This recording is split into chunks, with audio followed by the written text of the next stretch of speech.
Ladies and gentlemen, welcome back to the workshop. It's great to have you here because we're working on a ZWEIHANDER. Today is part 5. It's going to be our big beast of a project. It already is a very huge beast of a project. Before we jump into Will continuing to forge out the blade and then getting on to grinding, I'm going to thank today's sponsor. Today's sponsor is Cove Audio with the Cove Audio Solitude active noise cancelling headphones that you see I've got on right now. What's fantastic about them is you get up to 12 hours of listening to music's podcasts or your favorite audiobooks with 200 hours of standby time. They're wonderfully comfortable to wear with these memory foam ear cushions that do a phenomenal job at not only stopping sound coming in, but also stopping sound coming out. Since you're such a respectable person, I'm sure that you don't want to be blasting your music into other people's ears while you're enjoying it, because sometimes other people don't quite enjoy it. So what's great is you can't hear anything while I'm blasting it as loud as possible. Wow, that's loud. That hurt my ears. These things are really loud. So they're perfect for travel. They end up being a really small size when they're folded down. I'm streaming the music from my phone, and the great thing is that the Bluetooth is gonna work from even 30 feet away. Working perfectly. Check out how good the active noise cancelling is. I'm gonna keep talking, turn on the machine. Here we are with no noise cancelling.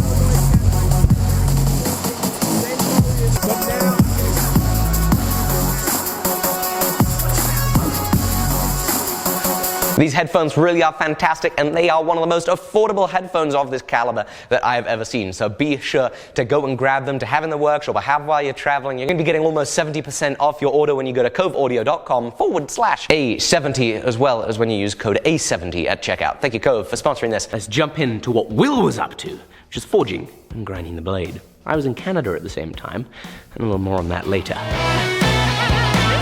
I forgot, before we forge, we've got to grind out the TIG welds that originally held the Damascus piece to the 1075.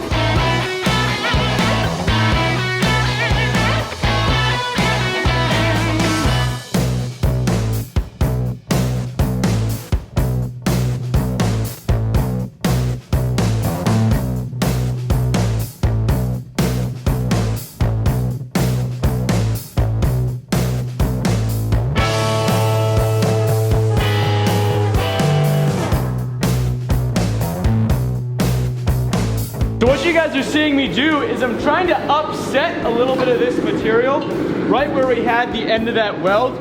Got a little bit thin, especially after grinding.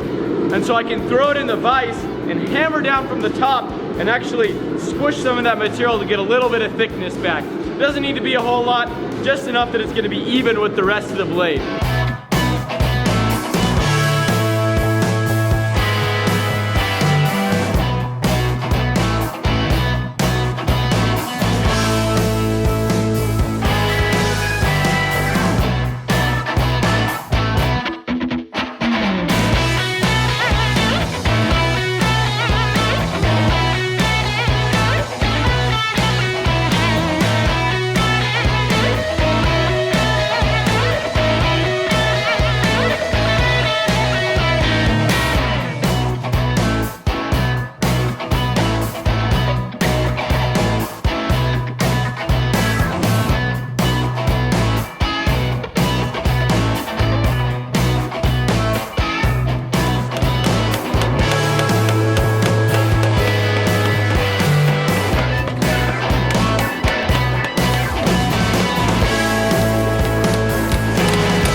Well, ladies and gentlemen, mostly gentlemen, 98% gentlemen, we've got the blade straight. We've got a distal taper running down it, which is exactly what we wanted. I'm very excited. I didn't think I was gonna be able to pull this off, honestly. I'm not a great blacksmith, and this is not an easy sword to forge.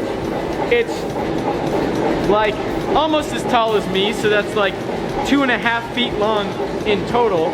So it's a pretty big sword. Time to move on to the tang area and try to get that forged down just a little bit before we move on to some of the grinding. Woo!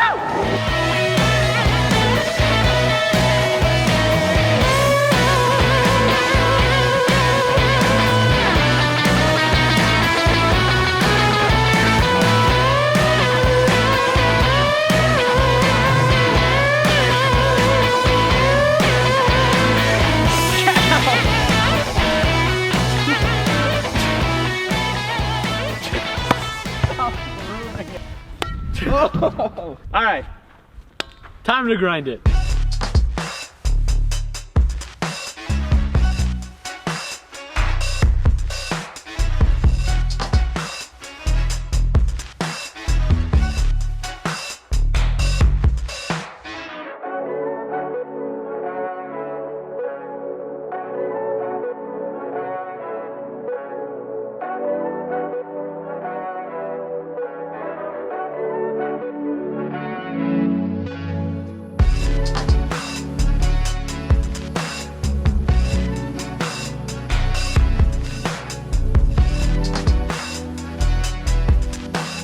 Well guys, after several hours of grinding, got this thing finished up to 120 grit finish.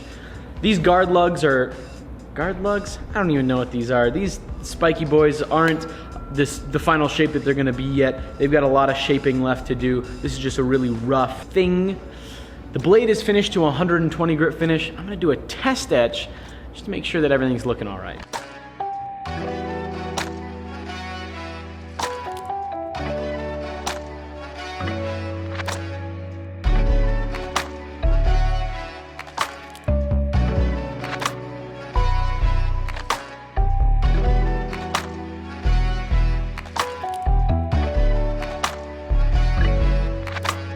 I am back from Canada, and I am now holding the work of Mr. Will Stelter, and this is utterly unbelievable. It is gigantic. Do you see the scale of this thing? It's insane.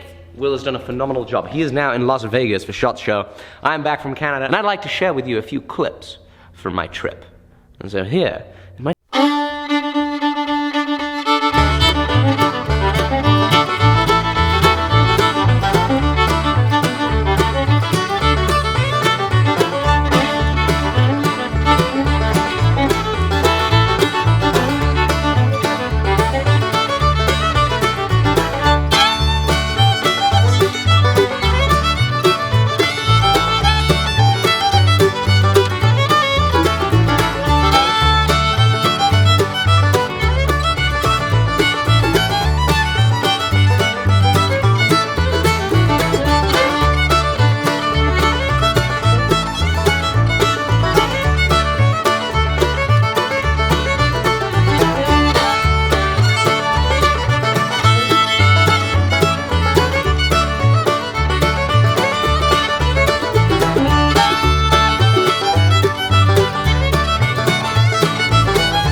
Ethan, thank you so much for having me out. It's been a pleasure. It's been so much fun. It's been so much fun. Oh my goodness.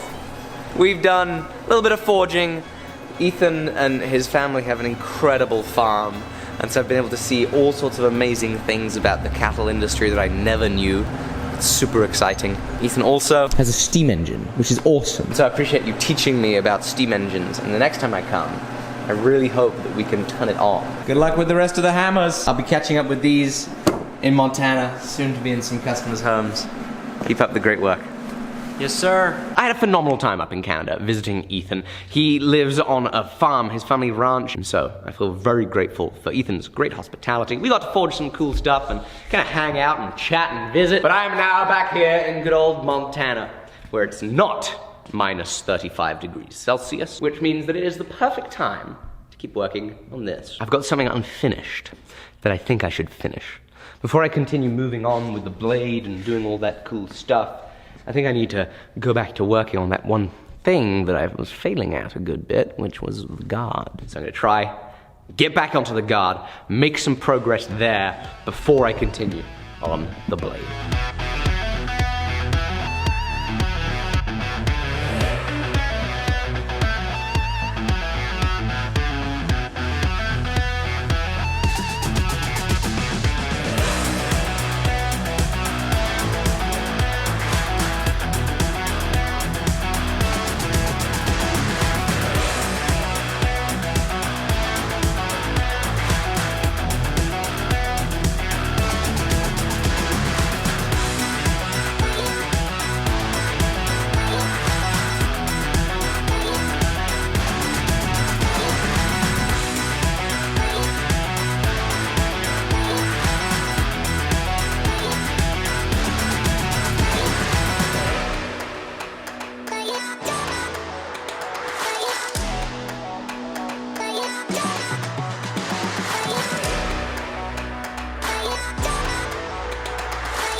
Alrighty, so I'm feeling a little bit better. We finally got something that looks a little like what it's meant to look like, but we got ourselves a little issue, which is it's too long. As you can see, we end up being about kind of 3 inches too long on the piece.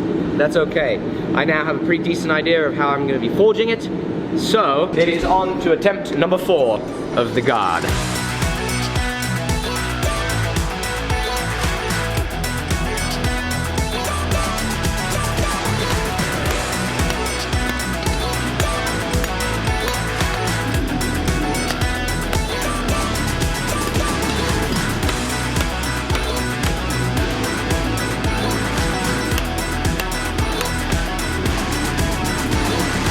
Okay, we got this one pretty close. We got some inconsistencies in it, so it's gonna need some grinding, especially because we're gonna need to attach on those little ovals too, so it's gonna need to be clean steel. So we're gonna head to the grinding room, use some Cubitrons on it.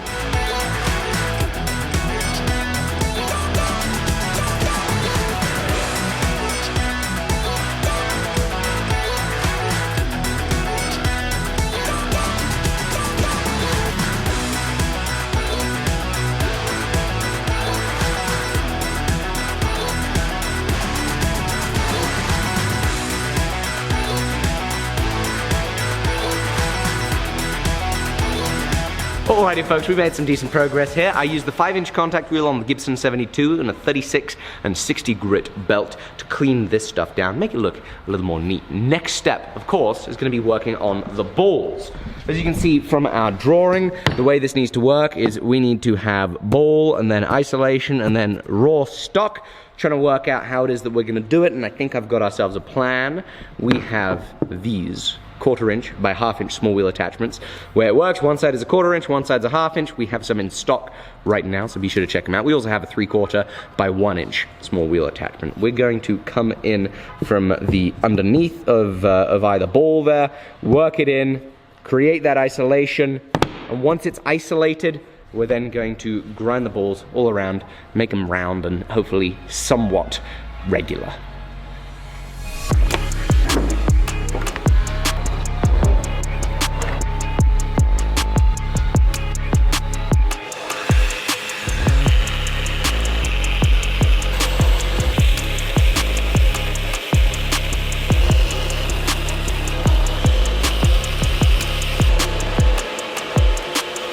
we've got ourselves an issue. So of course, the small wheel attachment itself is a 1/4 inch, but the belt has some thickness to it. And then you have 2 layers of belt on the side of the small wheel attachment, and you end up making a groove that's a lot larger than a 1/4 inch. So, it's annoying.